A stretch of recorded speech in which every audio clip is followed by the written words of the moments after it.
Hi, good evening, everyone. Just waiting for our guest to join us. So I'll just start off with a short introduction. Rudaw English is a leading news source covering the Middle East, based in the Kurdistan region, and delivering news across the globe on all our platforms. My name is Aveen Karim. I'm joined by a very special guest tonight, just waiting for him to join now. He doesn't need much of an introduction. It's the Deputy Prime Minister of the Kurdistan Region, Mr. Qubad Talabani.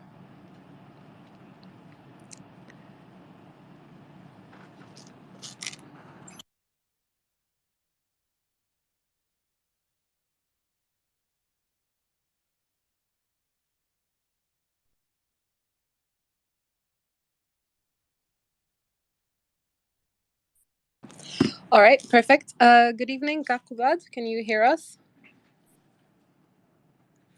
Your microphone is muted. There we go. Great. Good evening. Thank you so much for joining us, especially while Manchester United is playing. But Thank you. I think we're doing okay, so I'm not so nervous. Yeah, exactly. I was just checking the score as well, just to see. Hopefully, we have your full attention as well. You do, I promise. Okay, great. Thank you so much for joining us. So, just to begin, we're going to have to unfortunately dive into a less light-hearted topic than Manchester United and football. So I think I'm just going to go straight in. Don't think there's a need for much of an introduction or context. Just to let our listeners know that we're going to touch upon a few different issues. That's why the title has also been left a little bit vague.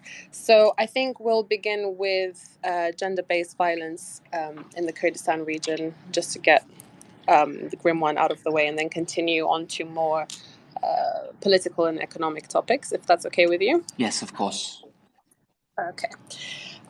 So you have been a very strong advocate for ending gender-based violence in the Kurdistan region, and arguably one of the most prominent voices that we have on the topic. But if I ask you, I mean, we've seen the statements and condemnations and so on, but what progress has actually been made with tackling the issue that exists?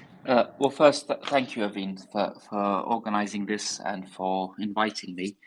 And yes, I'm sorry to start off on such a grim topic, but gender-based violence is a big problem in Iraq, and it's also a big problem in the Kurdistan region of Iraq.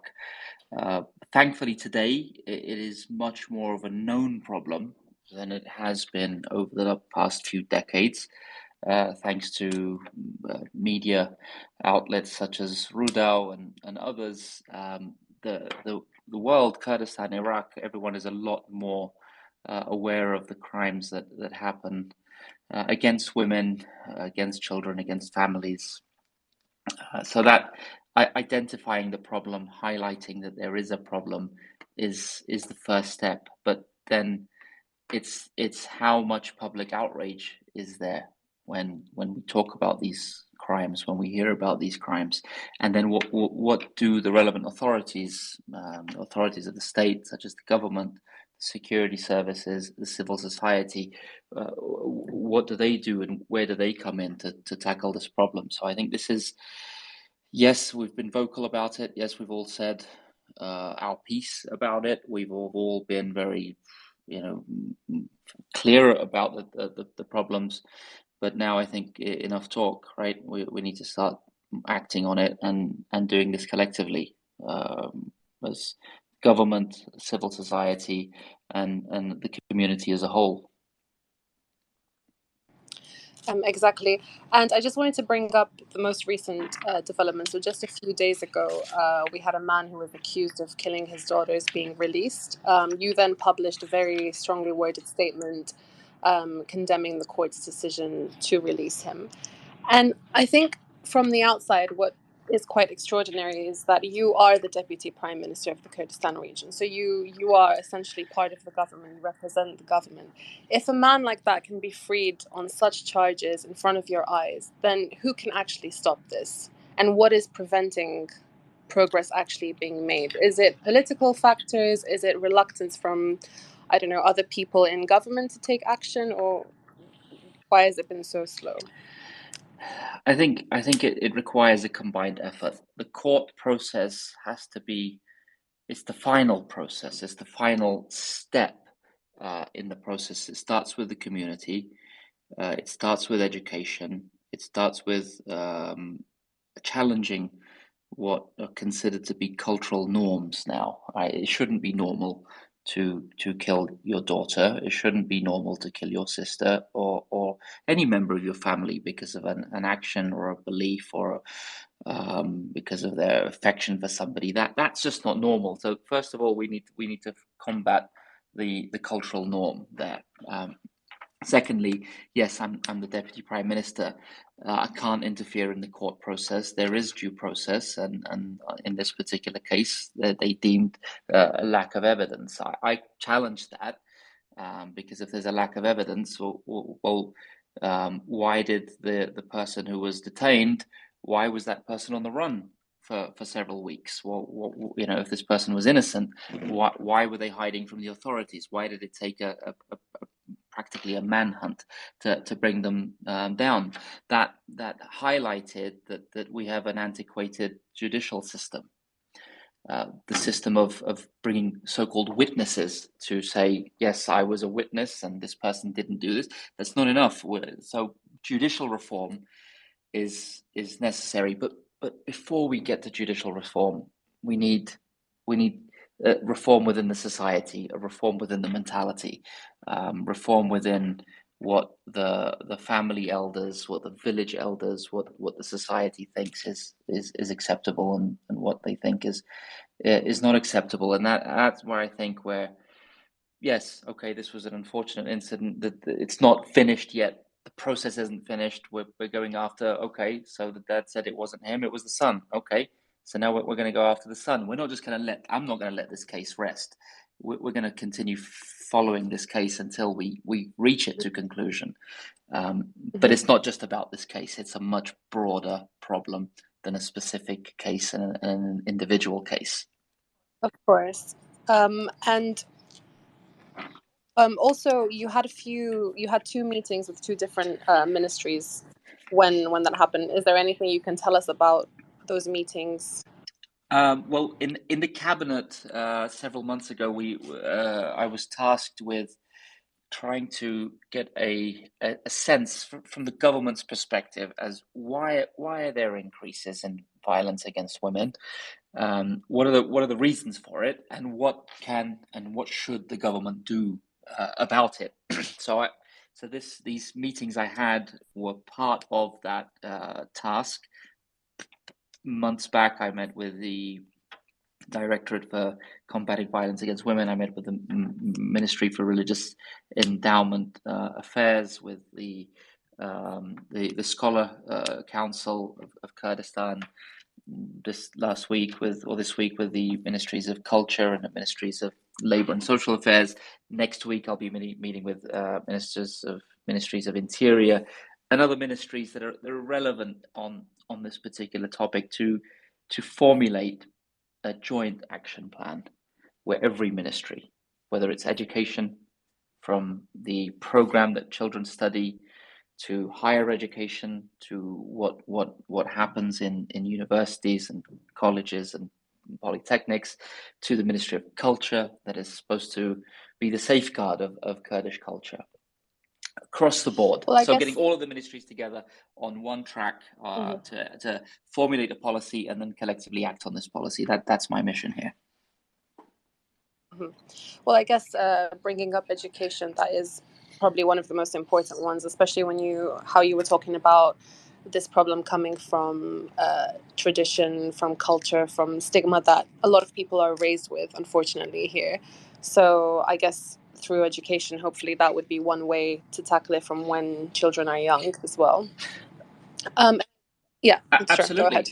Look, it starts with education. It starts from the home. It starts from how parents are towards each other, and it starts with how parents are towards their children, and it starts asking parents, look, don't differentiate between your boy child and your girl child. They're both your children if you have them, and that it starts from there. But then we need education reform. Our Ministry of Education has put forward a very broad strategic reform to the program, to the curricula, to teaching methods, to basic things. They've done a survey of all of the Kurdish current publications in the education sector, and of all of the pictures and the drawings in all of the books, 80% of the pictures are of boys.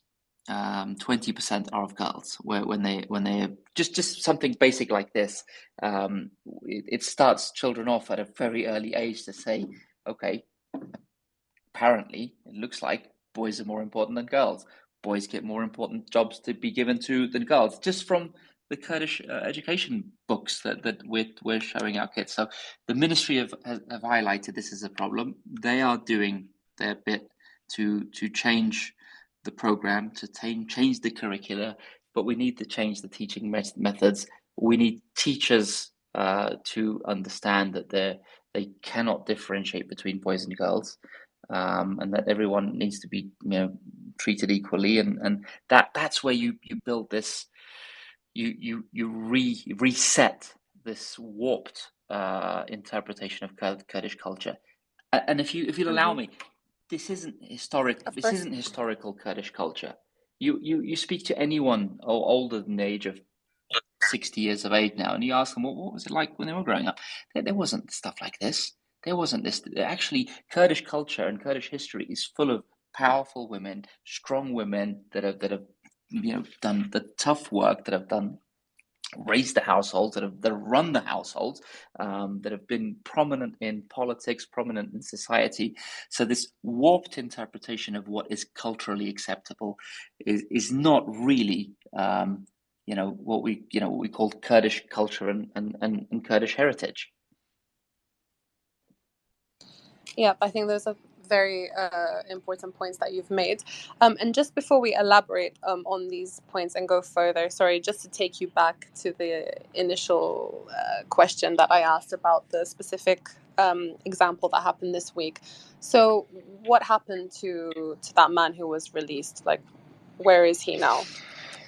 I don't know his exact whereabouts, and probably wouldn't be good to identify his exact whereabouts. No, not his because there's a lot location. of angry people right now, and I'd hate for something to happen in that way. But the case isn't closed by any means, and I think there's an appeal to the decision. There's an appeal being made to the decision of the judge. Again, I don't want to get involved in the court proceedings because the court process is separate from the executive branch, and all we can do is as a citizen, as somebody who cares, and as somebody who's in executive authority, is talk about how frustrated we are with this process. No, that's fair.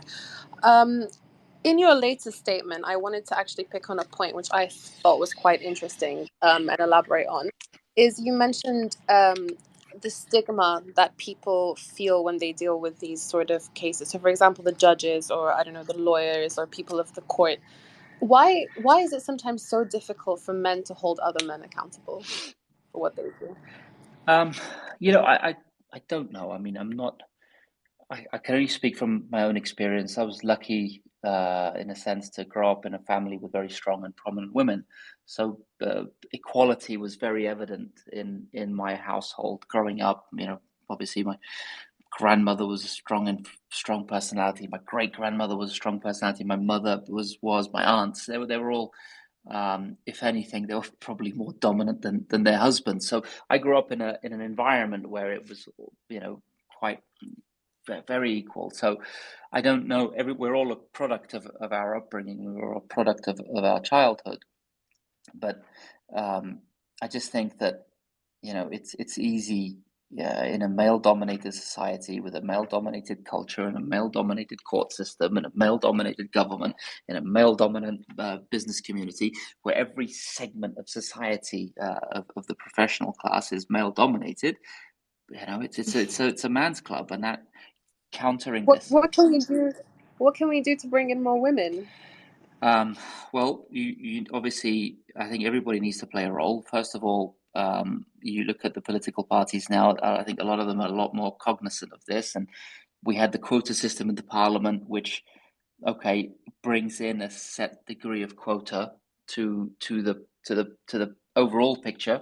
Does it change gender balance? No, but you are seeing more women get elected into parliament, for example, whether it's the federal parliament or regional parliament, um, directly, not out of the quota system. We're seeing more people in executive positions in the government. I'd love to see more women in the private sector and in leading positions in the private sector. I think in civil society, NGOs, you're seeing a lot more women-led organizations. So gradually, right, universities are producing, talent each year. Uh, Gradually, it's changing this balance, and I don't know. Look at a country like the United States in the 1960s. It's probably, not talking infrastructure wise, but societally, it's probably not that far away from what we are dealing with today. So they changed. We can change. We're changing. We will change, but it takes a concerted effort. NGOs play an important role. Women's rights movements play an important role. But this isn't the fight that women should fight on their own. There needs to be men in this fight as well, and there are. Exactly.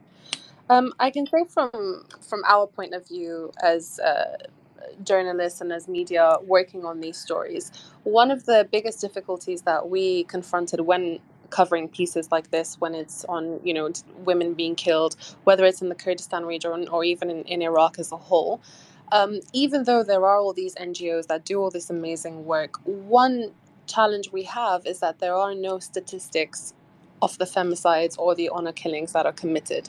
We don't know how many women have been killed. I understand it's difficult to gather information from remote areas which are outside the cities, but surely the first step in combating this is by actually understanding and being aware of the magnitude of it.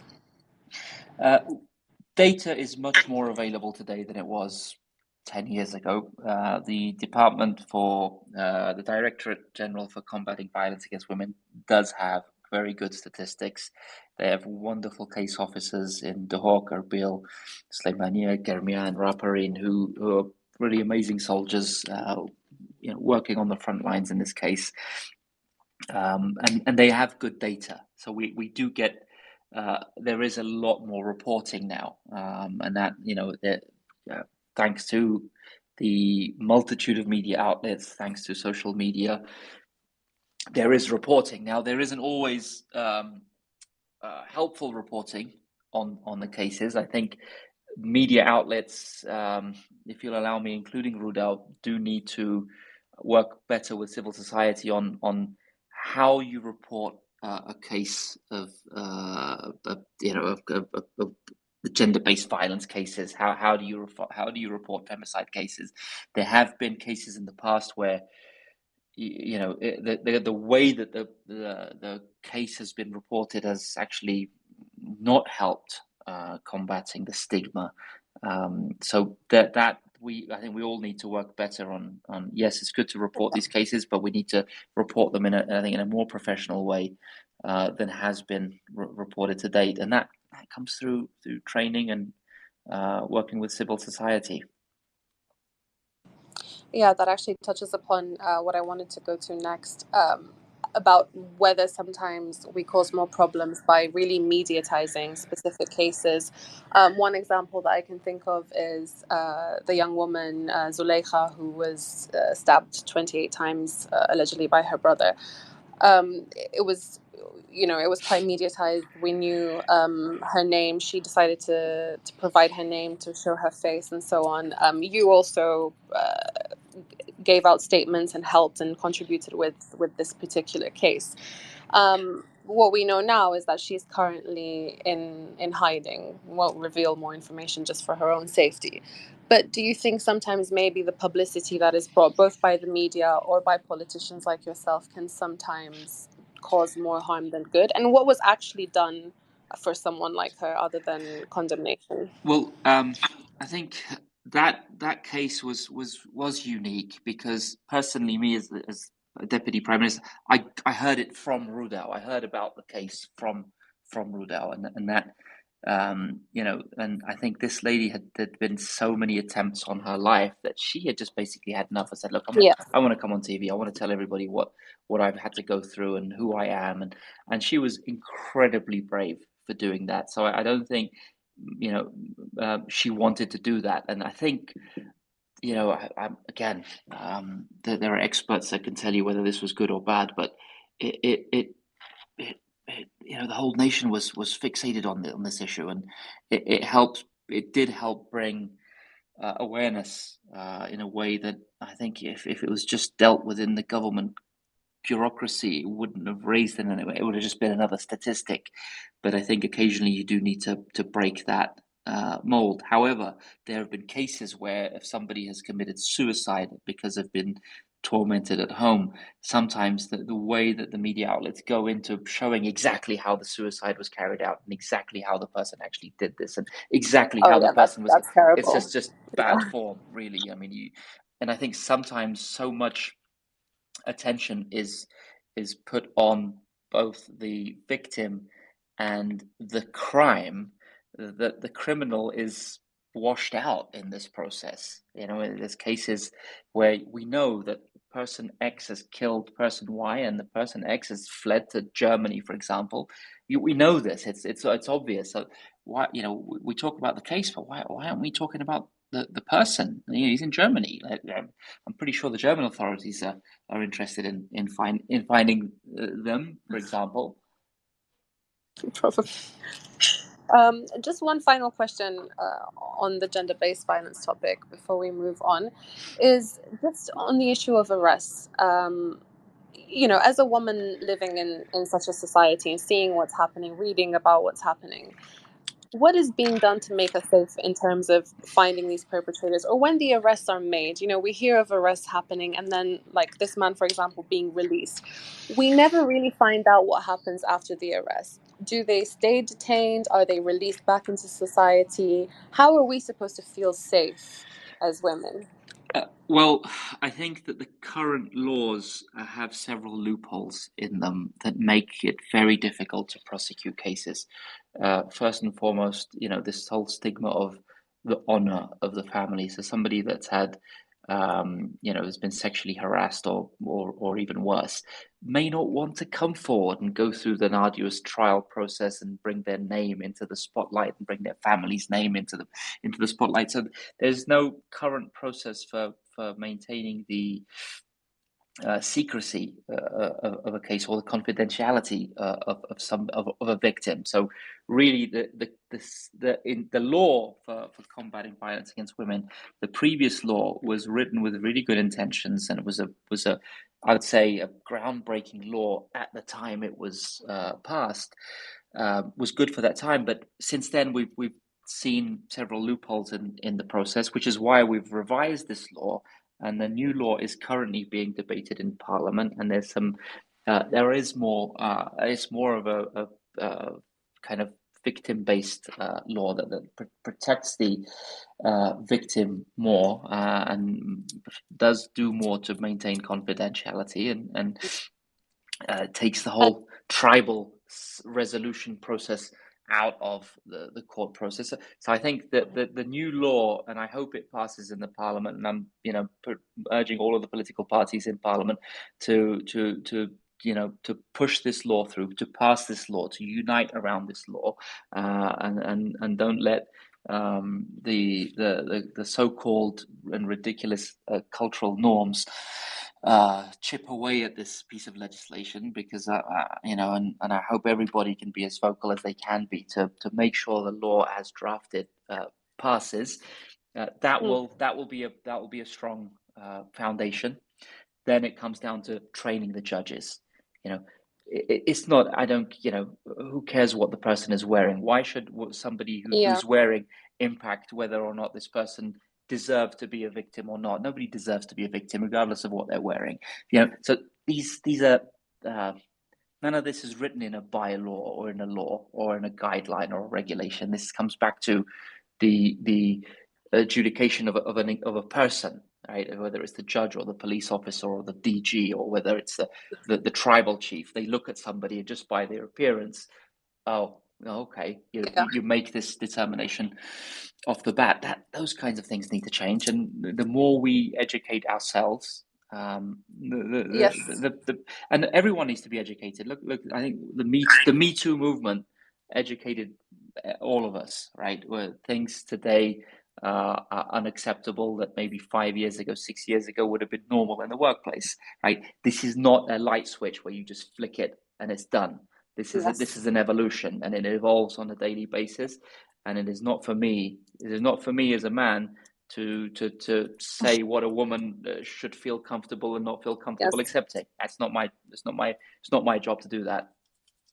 That's very refreshing to hear. Just before we move on to the next topic, I just want to let everyone know that if they do have any questions, to please send them across in the comments.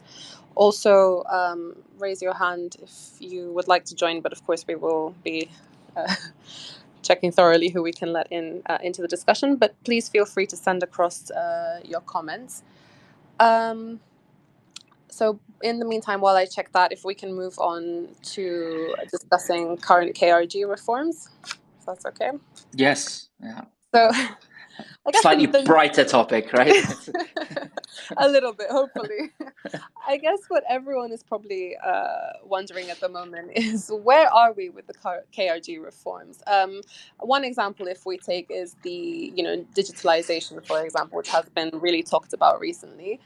To be honest, living here, we don't really feel this digitalization in society. For example, if you need to go renew your driving license, it requires you to go to around 10, 12 different windows to get the job done. So when are we going to start feeling this? Bear with us. It's happening. So look, reform is, again, it's a very broad topic. The reforms that we are overseeing in the Council of Ministers, in the Prime Minister's office, my office, and a specific task force that we've set up to coordinate the reforms across the government are really, you can break them down into maybe 6 or 7 categories. We've got reforms that are like public sector reform. We've got public service reforms. We have public finance management reforms. We have private sector development, rural area development, and Peshmerga reforms. Now, these all sound like fancy jargon, but within each one of these titles, there are specific reforms that will change how the government functions, how the government interacts with itself and with its citizens, how the government pursues policies that impact private sector development, improving the economy, and how we really do begin to become less dependent on oil. Now, digitization is our digital transformation strategy is a key pillar of our government's reform, but that has to go parallel to public sector reform. So, for example, if we digitize the existing processes, yes, it's digital and it looks better, but we haven't actually done anything. We haven't sped up the process. So what we're doing parallel to the digital transformation is actually re-engineering how the government functions. Now, this is boring stuff, right? Nobody gets to see this yet. This is all how, inside the sausage factory, as they say, but how the government actually. So these 10 steps it takes to get the driver's license is too long, right? So we're telling the Ministry of Interior, make them 2 steps, make them 3 steps. When it's 3 steps, then I'll digitize it, right? Then you can digitize the process. There's no point digitizing. We did this experiment several years ago. We supposedly digitized company registration. So company registration, prior to it being digitized, took 29 steps to register a company.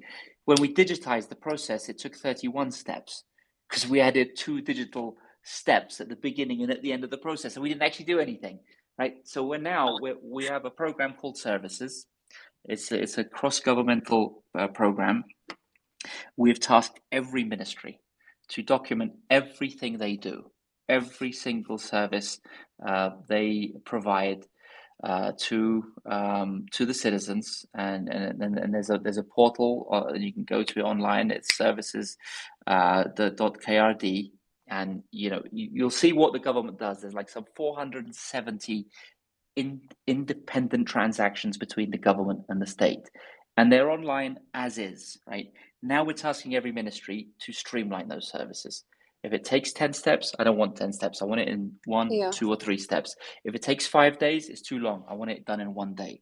Hell, I want it done in a few hours. So each one we're going through, and we're tasking each ministry to do. Once you do that, then it's easy to digitize it. Then it's easy to do it online. Then it's easy to do it on an application.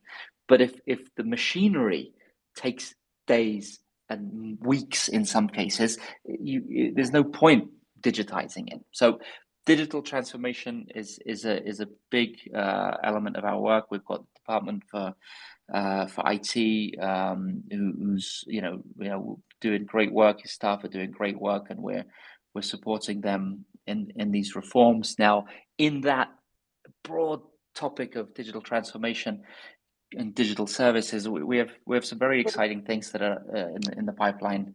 No pun intended.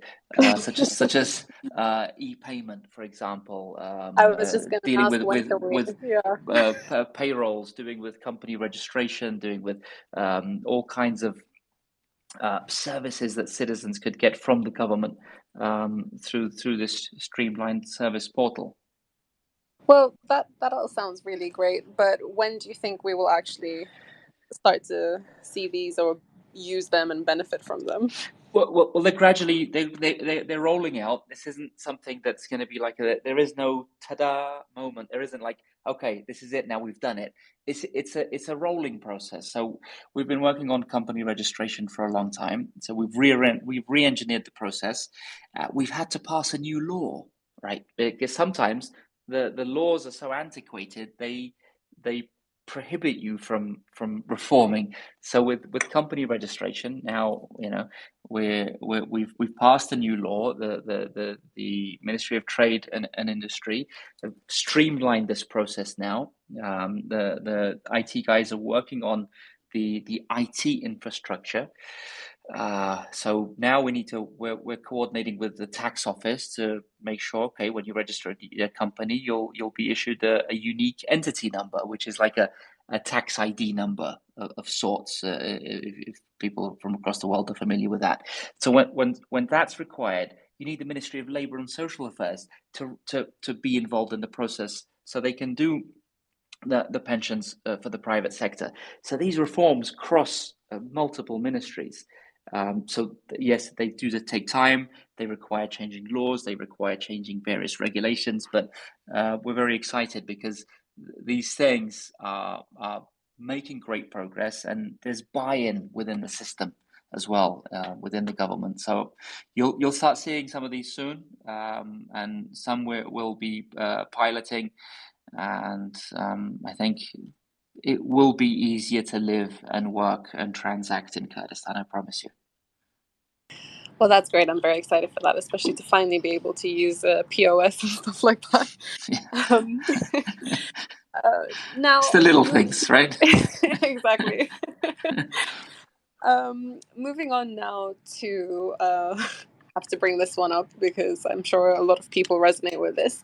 When looking at the roads, especially from Erbil to Slemani, when you go back home to Slemani, do you use these roads as well? And do you go through Smapudi, for example?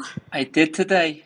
I'm currently in Slemania, and I did that drive today, and I do that drive maybe at least twice, if not 3 times a week. It's a painful drive. Yep. But roads require major capital investment, and as Kurdistan, we've been since 2014. I've had a major fiscal crisis in Kurdistan, with a real focus on making sure that what revenues we do have go towards paying salaries, and even that has been challenged over the last several years. So, yes, the Erbil Slemania road needs doing. The Dukan Rania road needs doing. The Kalar Derbandi Khan road needs doing. These are all major arteries of the Kurdistan region and require tens, if not hundreds of millions of dollars to complete, and that just the current finances are a real inhibitor. So we're doing our best, focusing on piece by piece. We're trying to put aside what little money we can to make sure that these projects don't stop. But I think it's one of the biggest challenges we face as a government. Yeah, exactly. The reason I mainly brought that up is because we were talking about digitalization and reforms and all these fancy new things, but then you go back to Slimani and you're like, oh, this is this is actually the reform that I need, especially with all the trucks and the lorries. Not to talk about the different checkpoints that you have to go through.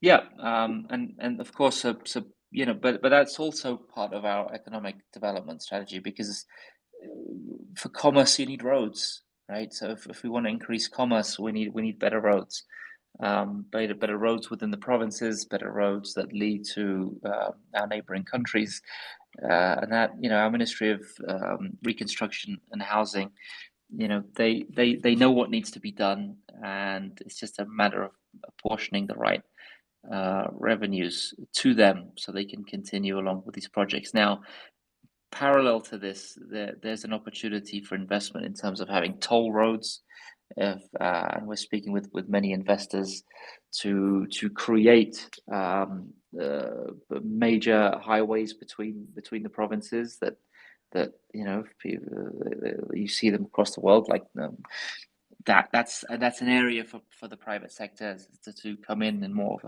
with an investment framework. But again, we understand that there's a major deficiency with the road infrastructure as is. Yep, that's now to move on to just a bit on the economic reforms, if there's anything that you want to add there, and I guess where we lie currently with all the threats that are coming from Baghdad, especially when it comes to the oil and gas sector. Well, obviously, the oil and gas sector has been in the news for many, many years, but recently, with the federal court ruling, it's brought a much sharper focus on this particular issue, and that issue is just it's more embroiled in politics than it is in law or economy. If we sat down, federal government, regional government, and looked at this from an economic perspective and took politics aside, I think you put 2, 3, 4 economists in the room, you could have a deal very quickly. But when it's mired with politics and issues of sovereignty and emotional issues and historical grievances, it just makes it really difficult in this current climate, which is why we need to look at beyond oil. Right, we need to look at investment opportunities outside of oil, which is why our board of investment has been very focused, working with the ministries of agriculture, with working with the tourism board, working with Ministry of Industry to look at these 3 other areas: industrial development, tourism, and agriculture as not replacing oil. We're not that naive, but to bring in more jobs, stimulate the economy, and create more product that Kurdistan could benefit from, whether domestically or internationally. And that's, I think, where Kurdistan has a competitive advantage against the rest of the country, which is why we're focusing on, again, making it easier to do business in Kurdistan by streamlining the company registration process, making it easier for people to invest in Kurdistan, again, reforming the banking sector, making bringing in more e-banking systems, e-wallets into how we want to deal with our financial sector. And at the same time, how do we make it more comfortable for investors to come in, invest their money, and also to repatriate their funds, their revenues. So that's a big focus of what we've done over the last several years, but in this cabinet specifically. So I guess it's more of an attempt, not necessarily to move away from oil, but to just diversify the economy to allow for other um, opportunities for economic It, gains. it's our policy to diversify our economy, and we've done good work to that effect. We've really launched numerous agricultural projects, numerous agro-industry projects, and other industries. But also some of what I've seen our Board of Tourism working on is really exciting stuff. Because again, yes, we've got oil, but we've also got the beautiful landscape and the scenery of Kurdistan, which is our real natural resource. Yeah, it's a shame that it's not promoted more. But do you think one thing that might stop, I guess, a bigger influx of tourism, do you think it's also related to security, or is it just the general stigma that people from outside might have? It's both. Obviously, we're in Iraq. We're not part of Switzerland. We're part of Iraq, and that Exactly. that does put off the some tourists. But we were building a great market and a great image, and then I think the ISIS war really put that on hold.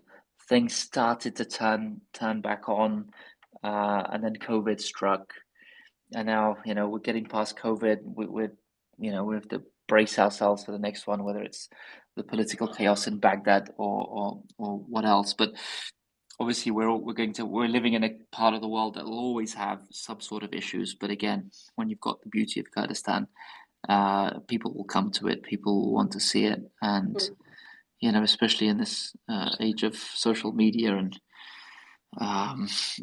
people want to go to places that they haven't seen, and Yeah. Kurdistan is here. Just to stay on the topic of the economic reforms and actually on Slemani itself, you recently, well, not recently, but you've embarked on a campaign against corrupt officials in Slemani. How do you intend to tackle, I guess, the high levels of corruption that exist there? And so, what's the situation? Is this also part of an economic reform or more of a political reform? In reality, it's a war on laziness. It's not so much a war on corruption. It's more of a war on laziness. And I sat down with the directorates in Slemania, and I said, look, it's 50 plus projects. Why are we not actively pushing these through? There's no legal obstacle. There are no massive complications to them. There's just let's get them done. So I was a bit fed up. I did give them a kind of a week deadline, and it was amazing, right? When there was a deadline and there was some scrutiny and there was a microscope on them, they worked their socks off, and fair play to them. 20 plus directorates working day and night, and they pushed through about 53 projects through the system. Right, that's 53 investment projects. That's all. That's going to employ, laborers. It's going to employ machinery. That's going to put letters of credit back in the banking system. That people are going to start seeing foundations going up. There's going to start seeing industries developing. Now, okay, right. I didn't have to fire anyone. I didn't have to. It was just a bit of a push, a bit of a deadline, and then sure, there was a little bit of frustration, and it just, I think it needed it to shake the system um, and get out of this kind of complacent, lazy mindset, which unfortunately does exist in the public sector. And what triggered this now? What made you do it at this point in time? I think it's just general frustration, to be honest with you, because okay, all right, as a government, we don't have money, and it's obvious we can't do the roads with government funding.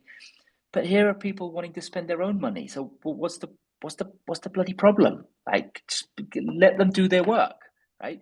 So I think it was just a general sense of frustration from the business community, frustration from the citizens, frustration from the government. So I just think we just needed to just get people focused on this, right? if we as a government don't have money to spend, then we shouldn't make it difficult for the private sector to spend their money. We should be kissing their hands and bending over backwards for them within the framework of the law. And the great thing was these projects were pushed through without one irregularity, right? It was everybody.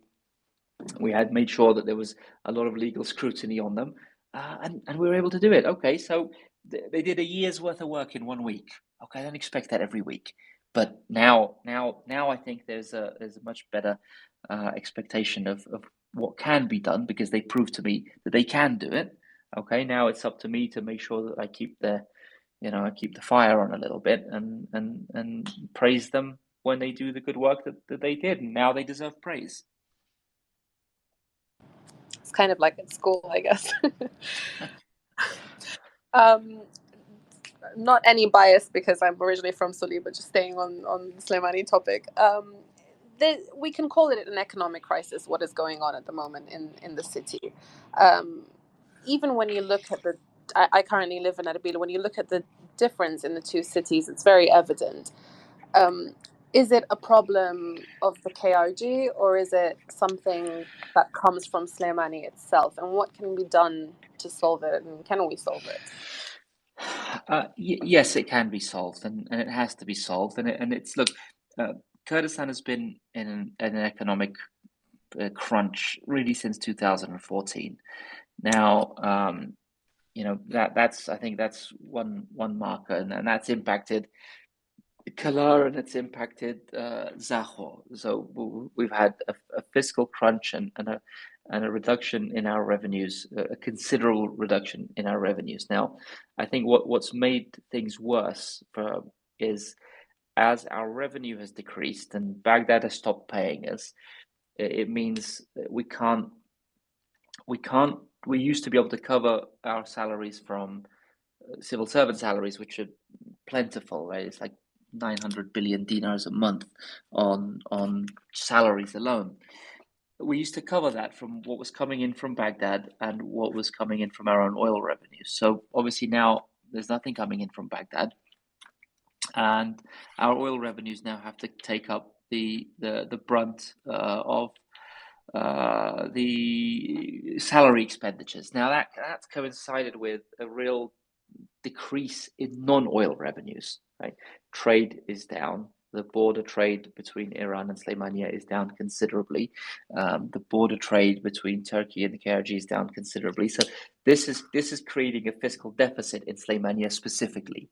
So when Slemania has to contribute from non-oil revenues to top up salaries, that's where the problem lies, right? And this is where we're now trying to restructure where do we pay salaries from, right? Salaries have to be a sovereign expenditure. It can't be done, on a proportion basis. Well, this is Suli, and these parties are powerful here, so this area has to take up this responsibility, and this is Erbil, and this is if this is one government, right? We need to have one salary and one salary structure and one source to pay those salaries, and that's what we're working on. At the same time, there is I think laziness, if I can say, in collecting electricity revenues, in collecting water revenues, in collecting tax revenues, in collecting all kinds of revenues.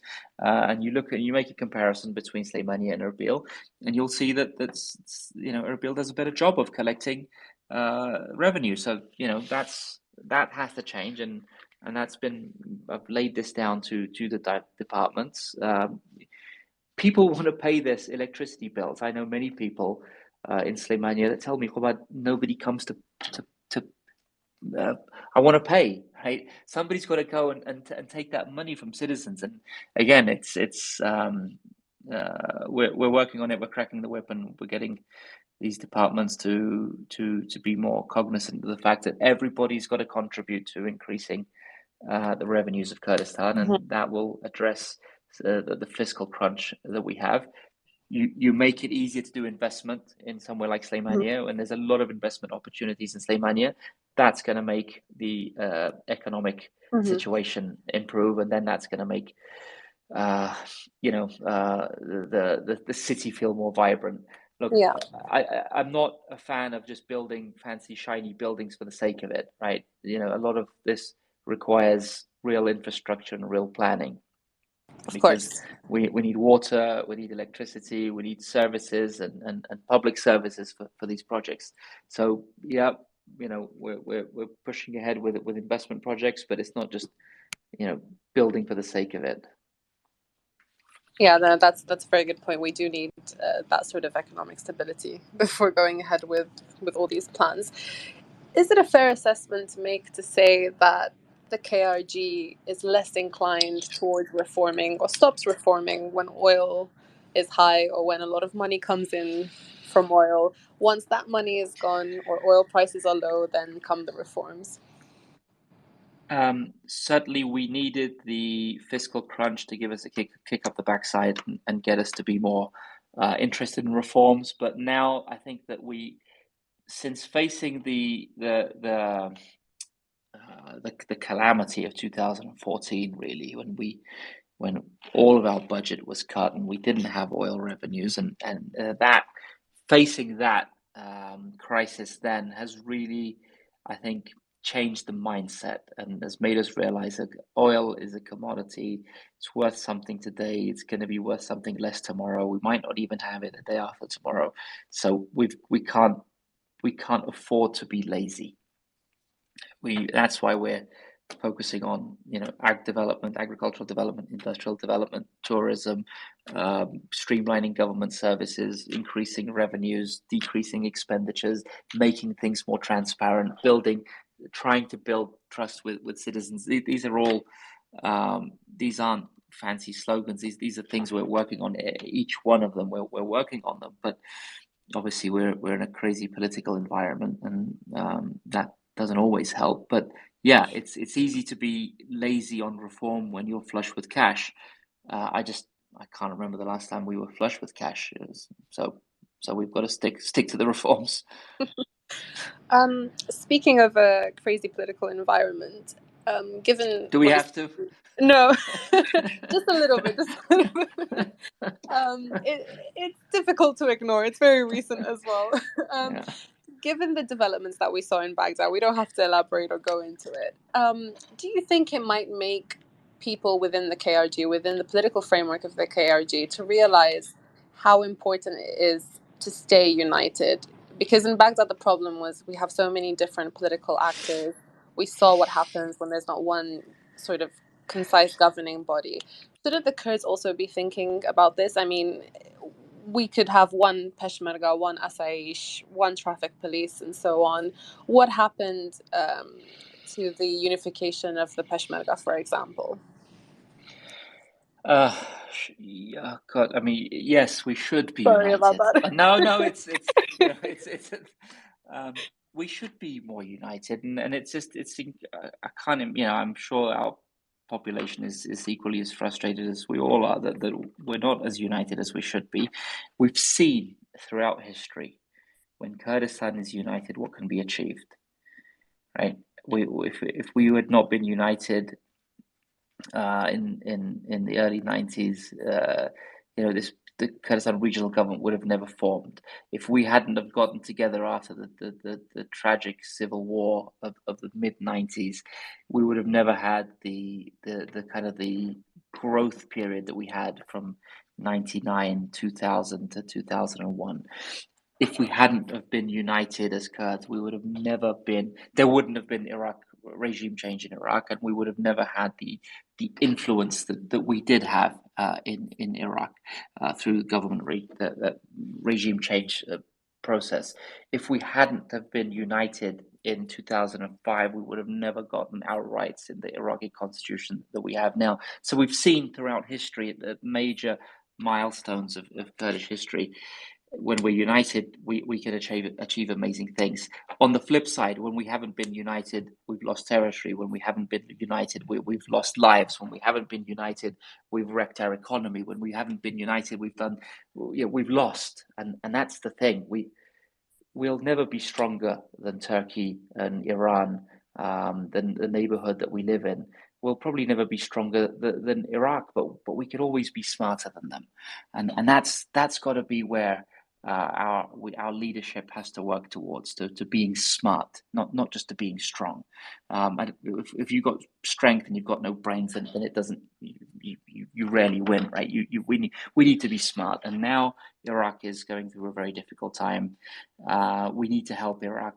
I'm a believer that a failed Iraq is no good for Kurdistan. A failed Iraq does not help our economy. A failed Iraq does not help our stability. But a weak Kurdistan will be a disunited Kurdistan will be devastating for us. So, all right, history's looking at us. The people are looking at us. The world is looking at us, and it's time for the political leadership to unite around a common vision. Government in Iraq cannot be successful without full Kurdish participation.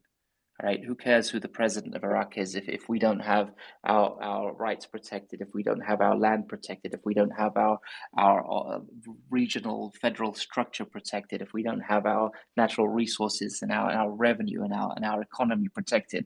What's the point of having positions in Baghdad if we don't have real authority and real policies coming out of Iraq that are beneficial to the people of Kurdistan? No, that's very true. Of course, we can't remove one from the other in terms of political progress. And sorry to be annoying again. Just to go back to the unification of the of the Peshmerga. What is the possibility of this being completed? And I mean, apparently, I don't know. Maybe you can confirm this to us or tell us whether it's not true.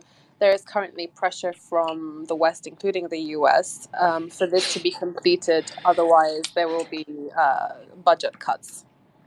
Is this true?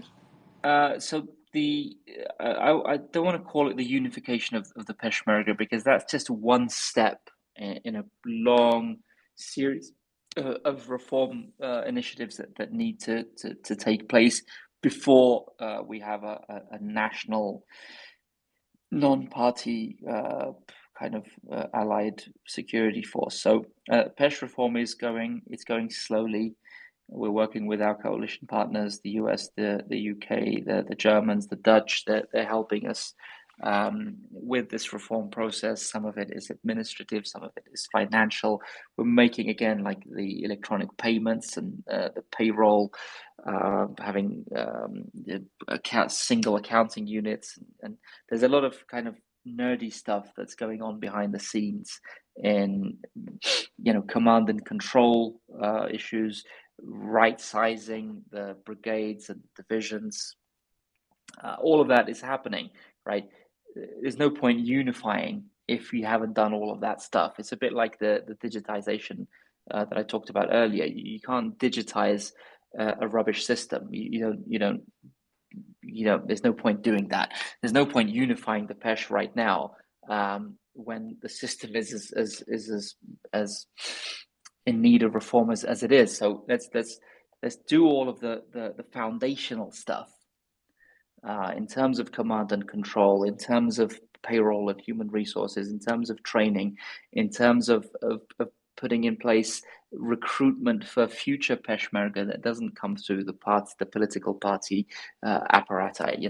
These things are, in my opinion, much more sustainable and much more worthy than just the optics of unification. Because look, we had these government brigades, KRG brigades, in the war against ISIS, and after the referendum and all of what followed after it, these unified brigades immediately split into two. So we don't want to kid ourselves and kid our allies by doing a fake unification. That could be, we could do that easily, but the hard work is actually building the foundational infrastructure and structures needed to make sure that when there is unification, it's sustainable.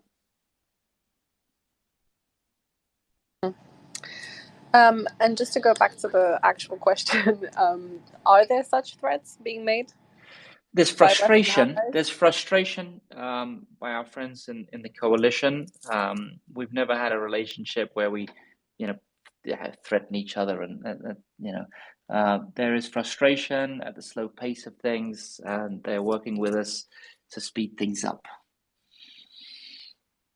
All right, that's fair enough. I'll take that answer. Just again, a reminder for any questions and comments, we're going to filter through them, and raise your hand if anyone wants to join. Okay. One thing actually that I wanted to ask you about that we were talking about in the newsroom a few days ago, when it comes to the sort of perception of there being a dual administration within the Kurdistan region, and this might be a relevant question, particularly given that our audience are English speakers, they might be foreigners who currently live here and face the same problems. Foreigners have issues here depending on where their Iqama is registered. So would it not be ideal to have one card? I guess this goes back to the whole digitalization and unification and so on. To have one card for everyone that works across the KRG. Because if you're registered in Erbil, for example, it's very difficult to go and get something done in either Duhok or Suleimania.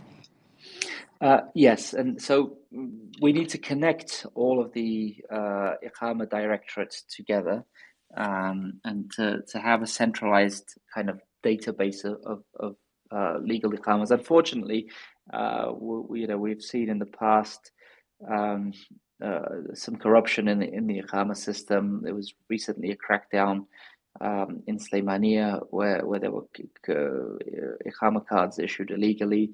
I know that there was a crackdown in Erbil several years ago, the same sort of process. So yes, rooting out the corruption, streamlining the process, digitizing the process, unifying these processes, making them more transparent, will ultimately coincide with a policy of a one Kurdistan policy. So yes, I think that there's steps towards that goal.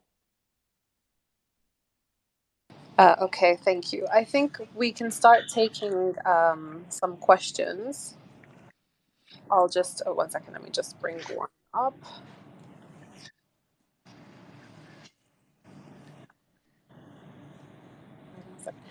There's a question about, is it droughts?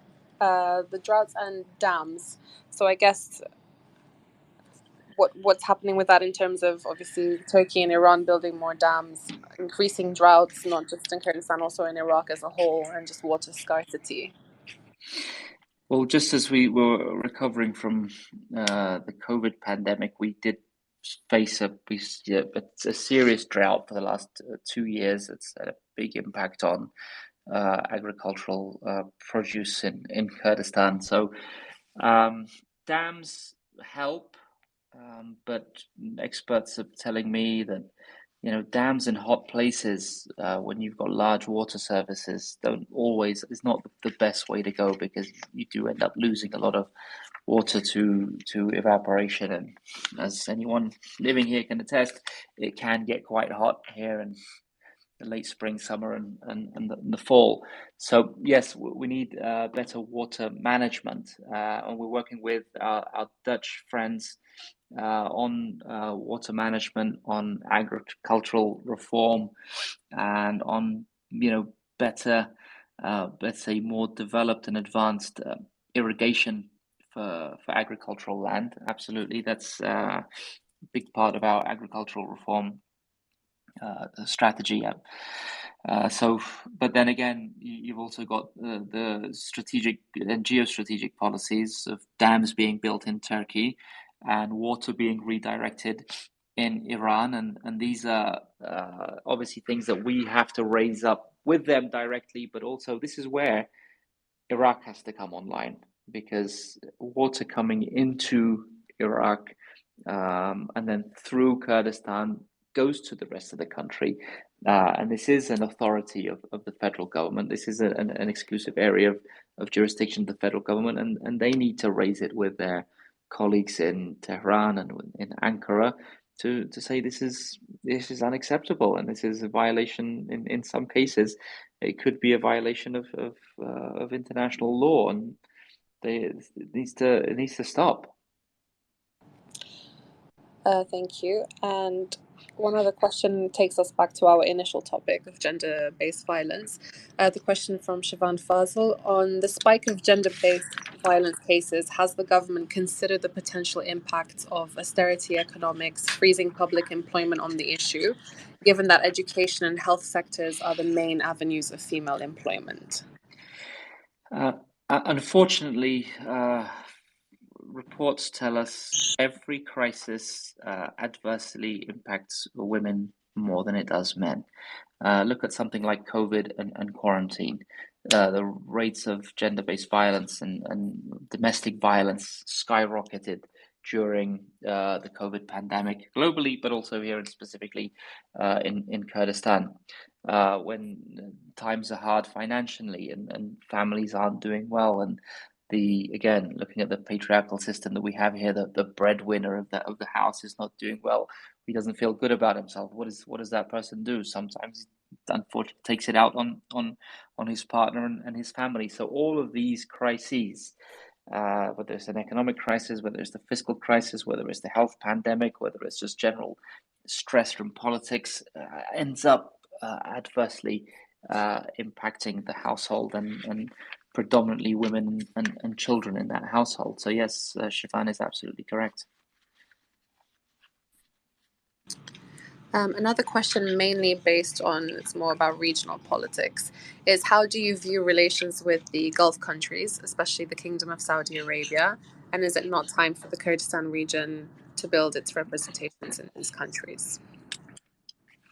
I think the relationship with the Gulf countries, Kingdom of Saudi Arabia, the United Arab Emirates, have improved significantly over the last, I'd say, 10 years, and I think it's an important relationship. I think it's an important economic relationship for us, but increasingly more so, I think, as they're getting more involved in the politics in Iraq.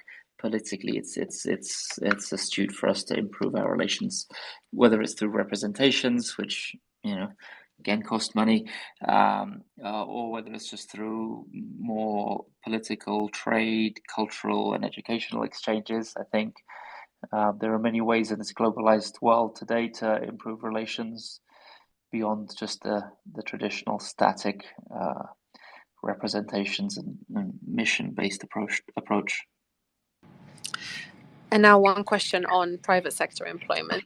Says, when do you intend to take a look into private sector employment work and salary?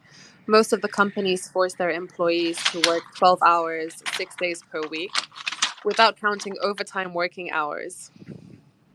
Aha. Well, I'm glad you asked. I'm glad they asked that question because Me too. We're passing a new labor law. We've sent that to Parliament. And this really does, I think, create a much healthier environment. It regulates working hours. It regulates minimum pay. Parallel to this is a pensions law for the private sector, and I think this is going to be a game changer for Kurdistan's economy, because right now there are very few. So the labor law will give better and stronger rights to people working in the private sector, but the private sector pensions law is going to really rebalance the benefits of working in the public sector vis-a-vis the private sector. Right now, if you get a job in the government, you get your pension. You don't get fired from the government unless you're really, really bad. And all governments, the expectations on government employees vis-a-vis what's expected of somebody in the private sector is very different. So I think giving more allowances and more benefits to private sector employees and more protections to private sector employees, I think is gonna make it much more attractive to work in the private sector. You couple that with being more supportive to the private sector, and I think we'll see a lot of growth in the private sector in the coming years. There's a funny question in here that I'm actually quite curious to know what the answer is. Someone is asking what your favorite food is. Oh, that's a really difficult question. That's because it depends on the mood, right? There's some days you want yaprach. That's it. Like there's nothing else will satiate you. Other days it could be a burger, right? So you can't say what the favorite food is. What about from Kurdish cuisine? It's just not Kurdish cuisine. I think for me, God, it's really tough. Probably Qubuli. the qubuli, the good old suli qubuli rice that's oily and greasy, and that'll yeah. That's good, but then again, dolma. I mean, what can you do? No, I can't answer that question. I'm really sorry. Go This back has to probably politics. been. Go back to Iraq. Go back to This Iraq, was and I more can. difficult. Yeah, go back to fixing the political progress in Iraq. That's. Okay, well, we can go back to a political question. No, actually. It's what is your current role in the PUK? I am a member of the political bureau of the PUK, which is like the executive leadership, and I've also been given the honor of heading up the bureau of the secretariat of Jalal Talabani, which is my father's old office. So I'm also overseeing that office.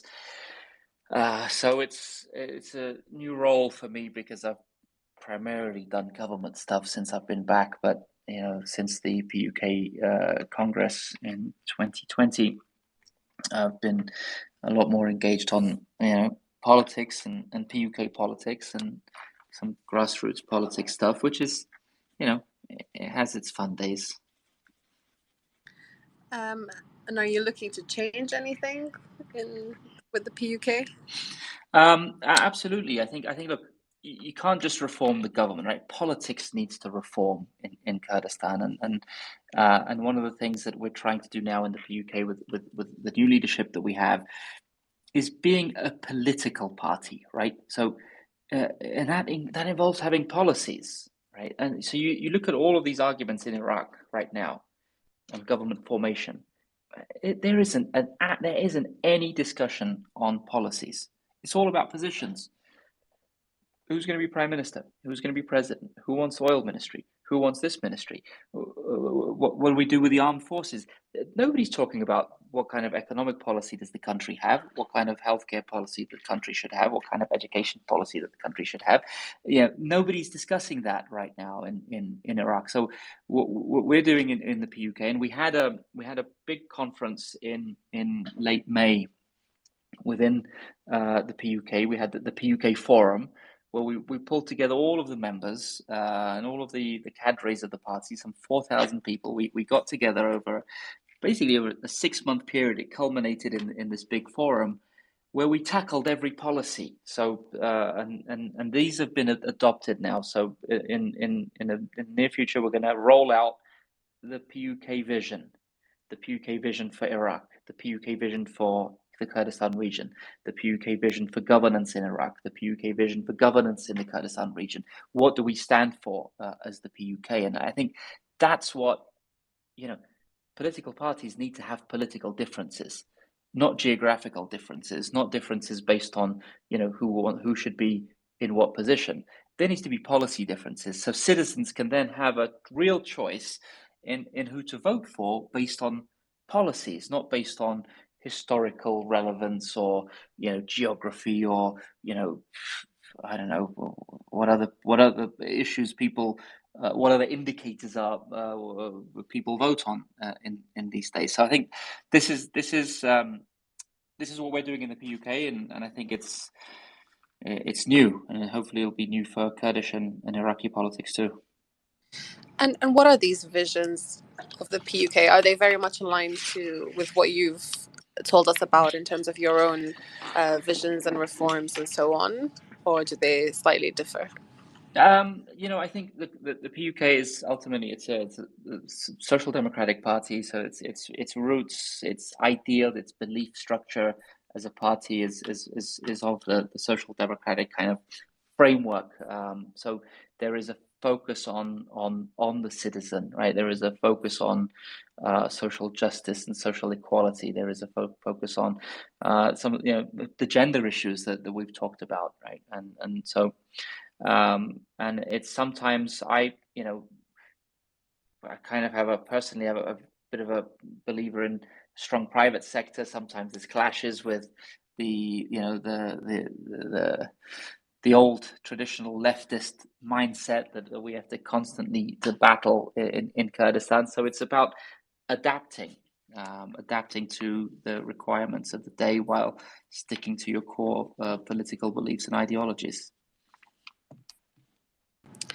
Okay, and two final questions that we have is, do we currently have one administration or two administrations? Because the reality feels like yourself at the PUK are running one administration and Kak Masroor in Erbil and Duhok. Will we see the day in which you open projects in Duhok and Kak Masroor opens projects in Halabja? Yes, we'll see that day. I don't know when, but we'll see that day. We need to overcome a lot of the stigma of the past between the KDP and PUK, and we need to work on the psyche of these areas, right? Because it's not just the politics of the parties, but it's also the rivalries that kind of go deeper into the roots. And it's great to have rivalry based on performance, right? I'd love to see Sully and Erbil competing on projects, competing for better governance, competing for better freedoms, better freedom of expression, competing on more open, tolerant society, competing on that's what politics should be about, right? Not who has which positions and who's Exactly. laying the foundation stones for which projects where.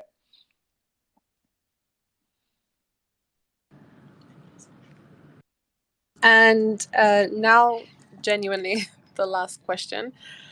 Today is the International Day of Democracy, and we wanted to ask you if you would rate democracy in the Kurdistan region from a scale of 1 to 10. Where would you place it? It's you can't place it because it's not stagnant. We bounce between days when we're kind of leaning, and then some days we're going the other way.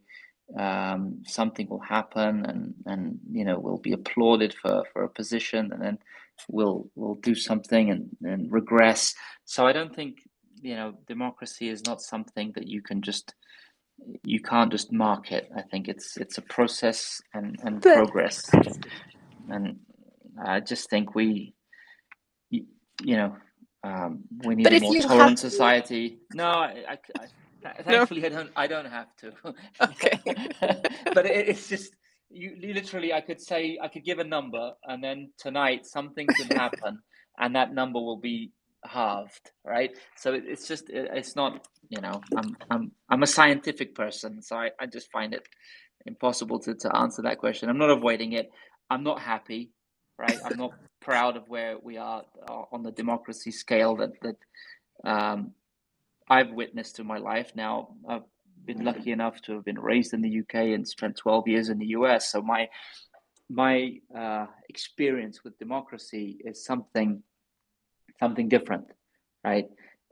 So my expectations of where I want Kurdistan to be is much closer to what I've lived through growing up in the UK or through my kind of formative working years in the US. So for me, but you get somebody else who might say, well, it's not bad for Iraq. We're not doing too bad for where we are, and given the neighborhood that we live in, it's a very subjective argument. I'm not happy with where we are when it comes to democracy. I think we need to be braver when it comes to freedom of expression. We need to be more tolerant when it comes to freedom of expression. And it sounds silly, but as a kid, I grew up in the UK with the little jingle, "Sticks and stones will break my bones, but words will never hurt me." Right? I grew up with it. So for me, Twitter, you guys, my Twitter crowd, some of you give me a lot of abuse on Twitter. I take it, I'll take it from you because, their words, they're how you feel at the moment, and I respect that, and may disagree with some of you when you're hurling abuse at me, but that when you're a politician, you've got to be able to take that, right? Now there are boundaries. There are there's many times. There's many times that boundaries are crossed in the name of freedom. Many times people are unfairly tarnished in the name of free press. You can practically say what you want about somebody here, and so there needs to be a better balance, right? Then we need a continually professionalizing media, but we also need more tolerance from politicians and Yes. political entities. That said, that's not the only barometer of democracy, right? No. You've got other elements, other pillars of democracy that include, elections, include changes of government, include peaceful transitions of government, many parameters that I think we can continually strive towards. Mm-hmm. I think also it's really great how you've built this social media presence as well, and I think that makes you very popular, especially among the youth in the Kurdistan region, and it's very unique, I think, for here as well. So I think that's really, really something good that you do. In the past, especially, you used to engage a lot more with different tweets. I did. Yeah. I have to say, I've been a bit. I feel bad. I love Twitter. I've joined it in 2009, so I'm an old hand at Twitter. But I do like it. Sometimes I get yelled at by my staff because I do kind of sometimes I engage. In a more personal manner, but that's just me. I enjoy it. Sometimes it's fun, and sometimes it's good to have a bit of a joke back and forth. Sometimes, I have to be careful. Sarcasm doesn't always come across in words, in tweets, and sometimes my humor can be a bit Western, which can ruffle a few feathers as well. So I have to be a little more careful. I'll try to be. I promise my media team, I'll be a bit more cautious, but just a little bit. No, I think it's a good example, and hopefully other politicians should also follow this trend. And I think even you joining us today is amazing. Thank you so much for that. I've enjoyed it. Thank you. It's good. I think it gets me back on Twitter, so it'll just make me more. I enjoy this. Enjoyed the chat and looked through some of the good questions. And Salman, yes, we're going to have electronic banks. We will have electronic banks. We'll have e-banking systems. We'll have e-wallets and e-payment processes very, very soon. Sorry, I just had to answer a question. No, that's fine. Thank you. I didn't want to. I wanted to avoid some of the repetition on the topics that we've touched upon, but it's good to clarify that we'll get the digitalization soon. Also, I don't want to take any more of your time. I know we discussed initially for an hour. It's been almost an hour and a half now. Thank you so much. And we just checked as well, and what happened to Manchester United 2-0. 2-0. So congratulations. Good. Thank you. It wasn't against the best team. With all due respect to our Moldovan friends, anyone listening there, bring on Man City at the weekend. Exactly. Yeah. All right. Thank you, Aveen. Thanks to all of our friends at Rudaw as well. Thank you.